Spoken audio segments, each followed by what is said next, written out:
ঘূর্ণিঝড় রেমালের কারণে বারান্দার অবস্থা খুবই খারাপ। হ্যালো গাইস, আসসালামু আলাইকুম। আশা করি সবাই ভালো আছেন। আলহামদুলিল্লাহ আমিও ভালো আছি।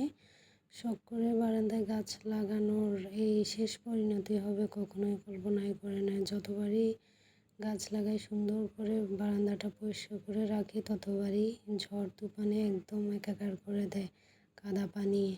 তারপরেও যাই হোক, শখ তো শখই, শখ কখনো শেষ হবে না। তাই চলে গেলাম আবার গাছ কিনতে। একটা কাঠগোলাপ গাছ কিনলাম, কিনে বাসায় চলে আসলাম। এরপরে গাছটা পরের দিন আমি লাগাইছি, আসার সময় সার কিনে নিয়ে আসছি আবার। তো আর কি, এই যে কার কার আমার এই বারান্দার ভিডিওটা ভালো লাগে অবশ্যই কমেন্ট করে জানাবেন। আর আপনাদের কার কার শখ গাছ লাগানো অবশ্যই কমেন্টে বলে যাবেন। আশা করি সবাই পছন্দ করে, যে মেয়ে মানুষরাই। এই যে আমার ছোট্ট বারান্দার একটা ট্যুর দিয়ে দিলাম আপনাদেরকে ছোট্ট করে।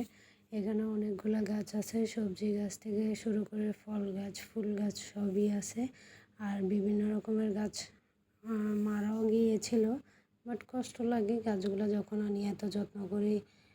যত্ন করার পর মারা যায়, তখন আর ভাল লাগে না। একবার মন চায় যে না আর গাছ লাগাবো না, পরে বলি যে না কিচ্ছু হবে না, যতবার মারা যাবে ইনশাল্লাহ ততবার কিনে নিয়ে আসবো, ততবারে গাছ লাগাবো। আমি রাতে 3টা বাজে উঠলেও গাছে স্প্রে করাটা ভুলি না, কিন্তু আমি বিভিন্ন সময় রাত্রেবেলা ঘুম ভাঙলেই আমি বারান্দায় যাই, অনেকক্ষণ দাঁড়িয়ে থাকি। স্প্রে আছে, স্প্রেটা করা শুরু করে দিই, যেহেতু গরমকালে একটু স্প্রেটা করা অতি জরুরি। বেশিরভাগই আমি রাত্রেবেলা স্প্রেটা করে দিই। মাশাআল্লাহ সকালবেলা উঠে দেখি যে গাছের ভিতরে বিভিন্ন রকমের ফুল আছে। আর আমার তিতকরলা গাছে তিতকরলা ফুল দিয়েছিল, এই যে বেলি ফুলগুলা আপনার ঝরে ঝরে বাতাসের সাথে ঝরে ঝরে পড়তেছে বারান্দায়। আমি যতবারই পড়তেছে ততবারই নিয়ে আসি, বালিশের পাশে রাখি। আর আমার বারান্দার দরজা খোলা থাকলে অটোমেটিক আপনার রুমে স্প্রের দরকার হয় না, অটোমেটিকই আপনার বেলি ফুলের সুঘ্রাণটা আমার রুমের ভিতরে ঢুকে। মাশাআল্লাহ ঘ্রাণটা অনেক সুন্দর। আর কার কার কী ফুল পছন্দ অবশ্যই কমেন্ট করে, যেমন আমার বেলি ফুল অনেক ফেভারেট, আর ঘ্রাণটাও আমার খুব ভাল লাগে।